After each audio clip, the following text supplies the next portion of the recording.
شہریار افریدی صاحب، آپ سے جاننا چاہوں گا عمران خان کی صحت کے حوالے سے بھی اور ان کی رہائی کے حوالے سے کوئی حکمت عملی پارٹی کی کیا ہے؟ بسم اللہ الرحمن الرحیم۔ سب سے پہلے آپ کا بہت شکریہ، بڑا بابرکت مہینہ ہے۔ اللہ رب العزت تمام انسانیت کے لیے، امت کے لیے، پاکستان کے لیے اور وہ جو شہداء ہیں ان کے پیاروں کے لیے جو اسیران ہیں، اور بالخصوص میرے لیڈر عمران خان کے لیے اور ہم سب کے لیے عزت اور خیر کا ذریعہ بنائے، اور اللہ ہم سے راضی ہو۔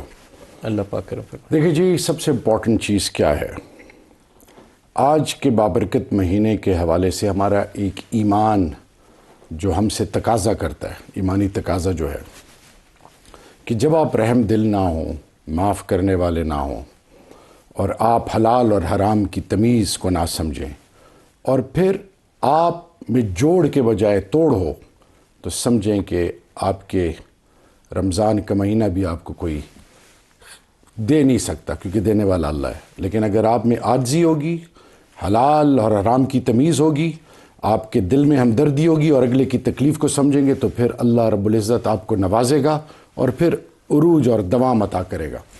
میں صرف یہ کہنا چاہوں گا کہ یہ 30 سال کی جو محنت ہے عمران خان کی،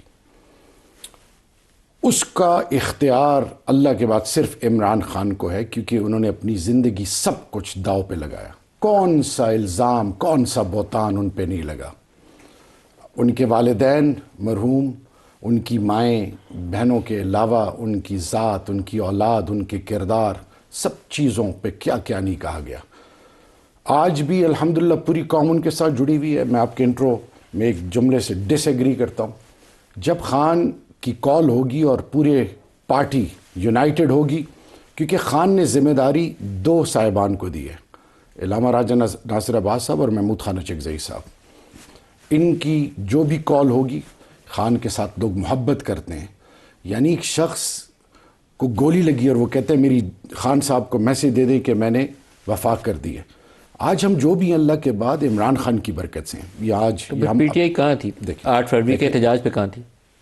یہ ہوا کیا ہوا تھا؟ محمود خان اچکزئی صاحب نے جب دعوت دی تمام اپوزیشن، یہ جو آپ کا پوشیدہ احتجاج تھا 8 فروری کو، مطلب یہ ایک نئی شکل تھی پی ٹی آئی کے احتجاج؟ نہیں، میں آپ کو بتاؤں گا، آپ کو پورا حق ہے، آپ ہر سوال کیجئے، جواب میں ضرور دوں گا۔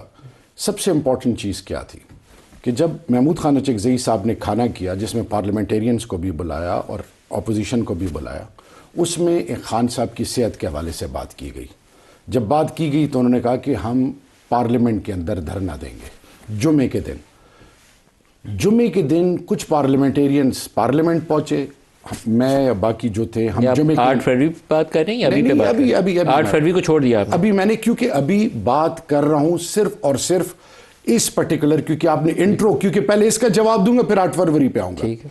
اس حوالے سے جب ہم سب، جیسے میں جمعے کے بعد تو پارلیمنٹ سیل ہو گیا تھا، انٹری ایگزٹ بند، وہاں سے پتہ چلا جی لاجز میں نے اس کو بند، پھر وہاں سے کے پی ہاؤس انٹر ہوا، بعد میں کے پی ہاؤس بھی بند۔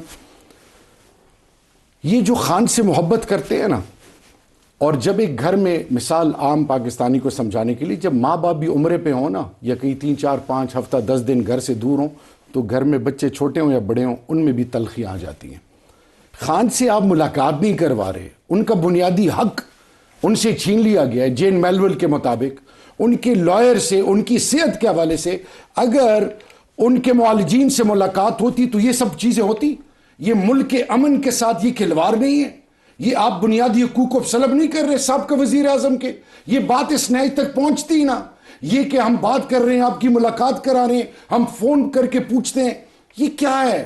صرف میں آپ کو یہ عمران سے ملاقات نہ ہونے کے سبب پارٹی کے اندر لڑائیاں بڑھ رہی ہیں۔ عمران خان صاحب کی اگر صحت کے حوالے سے معالجین سے ملاقات کر دی جاتی تو یہ مسئلہ ہی نہ بنتا۔ دوسری چیز، علیمہ آپا، پاکستان تحریک انصاف، چیف منسٹر خیبر پختونخوا، تمام پارلیمنٹیرینز، تمام سوچ اور فکر اڈیالہ کیوں جاتے ہیں؟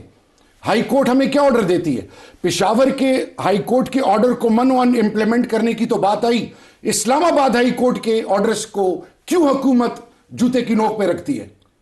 How would they justify that? دیکھیں، جب آپ رمضان کی بات ہے اور سچ کی بات ہے، مجھے بتائیں، ایک طرف آپ ایک بات کر رہے ہیں، دوسری بھائی قانون کی بات ہے، سپریم کورٹ، ہائی کورٹ، عدالتوں کی بات ہے، اس کی بے حرمتی کون کر رہا ہے؟ یہ کون پوچھے گا ان سے؟ آپ آپس میں کوئی لڑنے اس کا جواب نہیں دیا. دیکھیں میرا گھر ہے یہ تو یہ ان کا تو کام ہے کہ کسی عدالت کا فیصلہ ہی نہیں مانتے. میرے گھر میں گندے بچے ہیں یہ. میرے گھر میں چاہے کوئی سی چی ایف منسٹر ہے, چاہے کوئی سابقہ وزیر ہے, کوئی ایم این اے, کوئی پارلیمنٹیرین ہے, کسی کو حق نہیں ہے عمران خان کی وہ محنت اور وہ پارٹی جو پاکستان کے دلوں کی دھڑکن ہے اس سے کھلواڑ کرنے کا. ذاتی یا اپنی قربانیوں والی بات نہیں ہے, بات یہ ہے کہ پاکستان اور عمران خان لازم و ملزوم ہے. عمران خان کی صحت اور عمران خان کی رہائی اس ملک کے لیے اتنی ضروری ہے جس طرح اس ملک کے لیے امن کی ضرورت ہے. تو یہ ایک بوجھ ہے شہریار افریدی صاحب جو آپ کی جماعت کے جو پارٹی آفیسز ہولڈ کر رہے ہیں نا لوگ, یا جو ممبرز ہیں پی ٹی آئی کے, ان کو اٹھانا ہے. علی ظفر صاحب کو اٹھانا ہے, بیرسٹر گوہر کو اٹھانا ہے, باقی لوگ آپ کے سہیل افریدی اٹھا لیں, علی مین گنڈا پور اٹھا لیں, ترا کئی اٹھا لیں, اسد کیسر اٹھا لیں, آپ اٹھا لیں, آپ سارے سرکردہ لوگ ہیں. لیکن آپ لوگ اس بوجھ کو اٹھائیں گے تو فیصلہ ہوگا, نہیں تو نہیں فیصلہ ہوگا. دیکھیں جی ملک صاحب, امامت ایک امام کے پیچھے سب نے, if I'm wrong please correct me, اسی طرح too many cooks spoils the broth. صحیح ہے جی. ایک امام تو ہے نا بیرسٹر گوہر. سر میں خان صاحب نے ذمہ داری دو صاحبان کو دی ہے, میں نے بتا دی.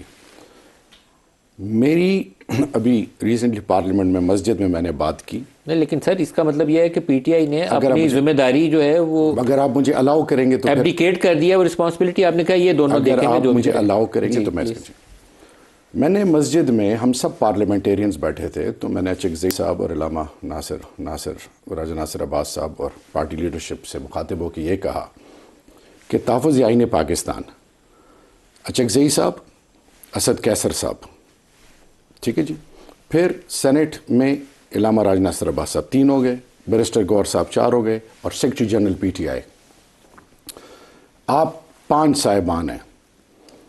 آپ سب بیٹھ کے, کیونکہ اس وقت پارٹی کی یونٹی جو ہے وہ پارٹی کے مستقبل کو ڈیسائیڈ کرے گی. میں آج بھی اس پر قائم ہوں, ہمارے اندر فلاز ہو سکتے ہیں اور ہیں بھی, لیکن اصل چیز کیا ہے, کتنی ہی آپ کوشش کر لیں, کسی اینگل سے دیکھ لیں, پاکستان کی قوم خان کے ساتھ جڑی ہوئی ہے. اور خان عمران خان جو ہے, جب آپ ان کو رسائی نہیں دیں گے, آپ deliberately political team, legal team ان کی فیملی کو ملنے نہیں دیں گے, تو وقتی طور پہ تو بینڈ باجے بجا رہے ہیں کہ جی شاید پارٹی میں ڈیوائیڈ آ گیا, کنفیوژن آ گئی, لوگ نہیں نکل رہے. پھر جب لوگ نکلتے ہیں گولیاں مارتے ہیں, پھر جب لوگ احتجاج کرتے ہیں تو آپ اے ٹی سی کے کیسز اور پی کا ایکٹ اور پتہ نہیں کیا کیا لگاتے ہیں, پھر آپ معالجین سے علاج نہیں کراتے اور پھر کہتے ہیں جا کوئی نہیں رہا. یک طرفہ باتوں کے بجائے کانکریٹ سٹیپس لیں. اگر پرائم منسٹر انیشیٹو لیتا ہے, speaker of the national assembly initiative لیتا ہے, اس ایک سٹیپ کوئی کانفیڈنس بلڈنگ کچھ تو دکھائیں. آپ دکھاتے بھی نہیں ہیں, وزیر اعلیٰ کو آپ ذلیل کر رہے ہیں, کیا میسج دے رہے ہیں. رہی بات, دیکھیں جی, میری پارٹی کے اندر اختلافات ہوں گے اور ہونے بھی چاہیے, پولیٹیکل ڈفرینسز جو ہوں وہ خوبصورتی ہے اور کنسٹرکٹیو اپروچ کی, لیکن اصل چیز کیا ہے, ہمیں اس سے کوئی نہ پرکھے کہ ان کے اندر کیا ہے, ان کے اندر یہ ہے تو فلانا ہے ڈمکانا ہے. ہم ہر چیز پہ کمپرومائز کر سکتے ہیں, 3 چیزوں پہ کمپرومائز نہیں کر سکتے, اللہ کے رسول پہلے, پھر پاکستان کمز فرسٹ, پھر عمران خان. میں صرف یہ میسج دینا چاہتا ہوں, ہماری جتنی لیڈرشپ ہے ان کے اندر ہارمنی بھی ہے, سب کچھ ہے. باقی میں نے ایک بات کہی کہ جب باپ ماں گھر پہ نہ ہو تو گھر میں بھی رنجشیں آ جاتی ہیں. آپ ڈیلیبریٹلی یہ لوگ یہ انوائرمنٹ کریٹ کر رہے ہیں, لیکن ایک چیز میں آپ کو بتاؤں, انشاءاللہ we have the ability to overcome this. اور پھر وہ اسیران اور ملک کا مستقبل, آپ کا جو اس خطے کے حالات ہیں اس وقت ملک کے اندر, جو مہنگائی ہے, بے چینی ہے, یوتھ جاری ہے, اس لیے میں یہ ایمفیسائز کروں گا اس بابرکت مہینے کے حوالے سے کہ خدا کے لیے ماضی سے ہمیں سب کو سیکھنا چاہیے. پی ایم ایل این کیا کرتی ہے, پیپلز پارٹی کیا کرتی ہے, جے یو آئی کیا کرتی ہے, مجھے اس پہ فوکس نہیں ہونا چاہیے. پاکستان کے پولیٹیکل سپیکٹرم کے کی سٹیک ہولڈرز کیا کر رہے ہیں, آئین اور قانون کی بالادستی ہے نہیں ہے, پاکستان کے اندر امن ہے نہیں ہے, پاکستان کے لوگ اضطراب میں کیوں ہیں, اس کا حل ڈھونڈنا چاہیے.